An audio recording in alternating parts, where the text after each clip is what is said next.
Welcome to Ukraine Today. My name is Taras Chechko. Joining me now is Viktoria Romanova. She is the deputy head of the National TV Company of Ukraine and curator of Eurovision Song Contest in Ukraine. Hello, Viktoria. It's a great pleasure to have you here. Hello, Taras. Thank you for welcoming. You're the head of the Ukrainian delegation at Eurovision, and you were in Stockholm when the Ukrainian singer Jamala won. And did you realize then that a great amount of work is ahead of preparing Eurovision in Ukraine? Absolutely. That was what I actually realized. My feelings were like, that's a huge happiness, that's a huge success and the fantastic result of Ukraine and Jamala. And we are extremely grateful for Jamala for those portion of absolute happiness which she brought. But my thoughts were the following. Wow, that's the full stop for Jamala and her team, the whole delegation, because that victory was the result of their work, of their activity, of the enormous job they've done. So that was the result for them, that was the successful finish for them, and that was the absolute start for NTU and for Ukraine. That's the moment when I realized that for us, this is only the beginning. Like the victory is only the beginning, as the first winner of the Eurovision Song Contest from Ukraine, Ruslana, says. That victory was only the beginning for Ukraine. So with this victory, you started searching for the cities that could host the contest in Ukraine. So did the European organizers recommend how to choose? What criteria did they put forward? Absolutely. The first task of Ukraine, of NTU, was to choose the city and the venue.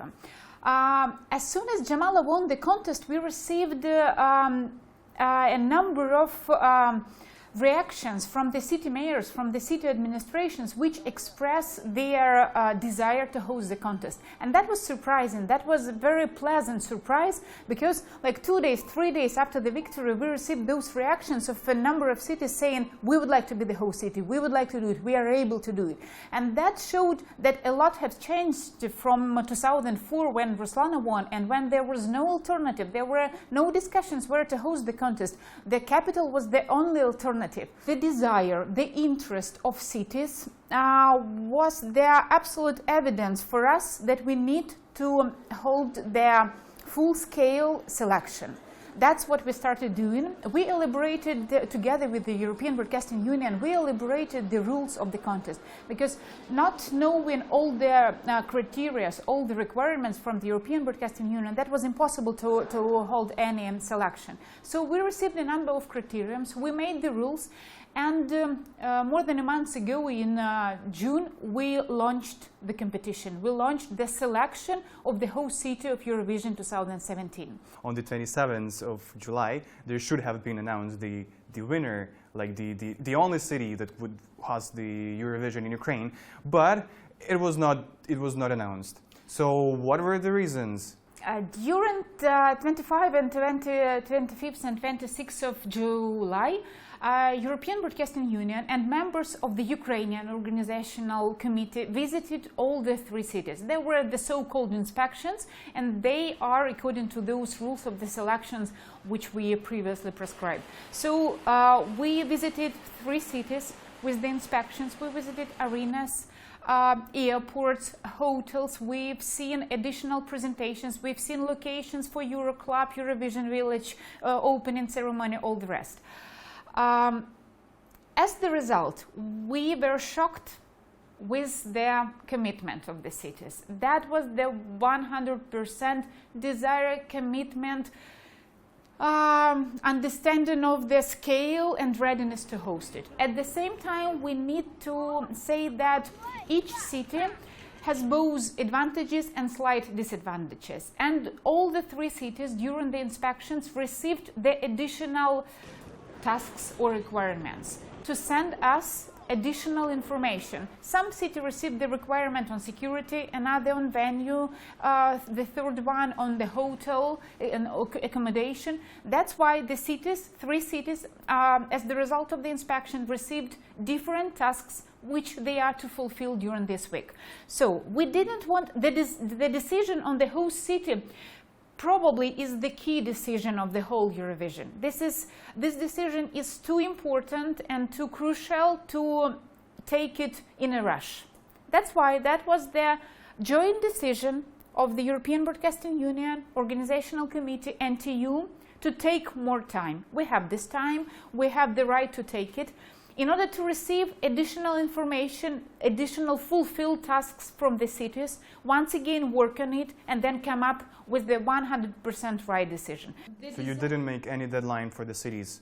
Do you think that it will make the local authorities too much relaxed in fulfilling their obligations? We do not want to make too much pressure. This is not correct to make the stressful situation when the decision is so important. So we just gave to all of us slightly more time to be absolutely sure that the final decision will be correct. So if like one of these three cities is faster in fulfilling all the obligations, does it mean that... No, this doesn't mean that we will choose the one who will be the fastest. All of them know the deadlines, that during this week we are gathering more information. Next week we are working on this information, working with each city on a bilateral basis. So what I want to point out that at this very point, three cities are the favorites. Three cities all of them have the chance to become the host city of Eurovision. We are working on a bilateral basis with all of them in order to take the final correct decision. And I once again want to stress how much prepared they are, how much desire they have, what the scale of the commitment they showed to us. That was really extremely pleasant. The media are always reporting that Ukraine has financial problems with organizing Eurovision Ukraine. Is it true, or how the funds and financing of the contest will take place in Ukraine? Eurovision Song Contest is the project which needs investments, for sure, as any large-scale event. The financing of Eurovision will be done from several sources. The sources of financing will be the state budget, the co-financing from this host city, and this is one of the criteria by which we are selecting also not the main one, but one of the stage budget, city co-financing, payment from the European Broadcasting Union, and sponsorship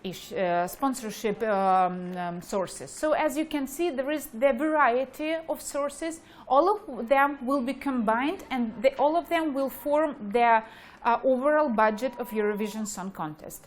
We are searching for sponsors, we are searching for partners. We for sure will receive investment from the city, and we are pretty sure that we will have enough budget to fulfill the obligations, to deliver the contest of the highest level. So money won't be an obstacle for having Eurovision?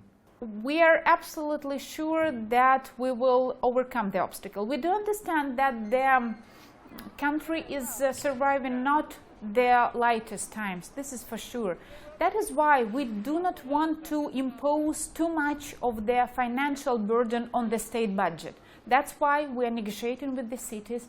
That's why we are looking for additional partners and sponsorship in order to take the majority of the burden from the state budget and to invest into the project from other sources. So when the host city is chosen, so what will be the next stage? As soon as we have the host city, we will have both host city and the venue, which is extremely important. The venue, like the home, the everything of Eurovision, because the Eurovision Song Contest, the shows are taking place in the venue, and everything is stick to this. The next steps will be elaboration of the creative part.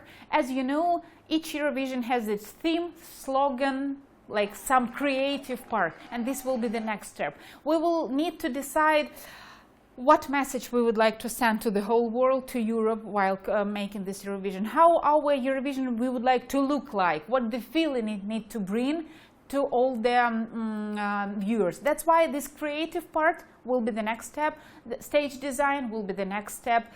Elaborating of the stage acts, or the whole show, will be the next step. Selecting of the partners on all of these directions will be the next step. Thank you, Viktoria. Thank you. Thank you for finding time to join Ukraine today. And I wish you good luck in preparing Eurovision in Ukraine. I hope Ukraine will be a great country for this contest. We will do our best, and here we will need the help, the assistance of all the Ukrainians, because only the citizens of this country can make this contest as hospitable as possible. Thank you. Thank you, Viktoria. Viktoria Romanova, the curator of Eurovision Song Contest in Ukraine, joined Ukraine Today to talk about the Eurovision. My name is Tereshechko. Thank you for watching Ukraine Today.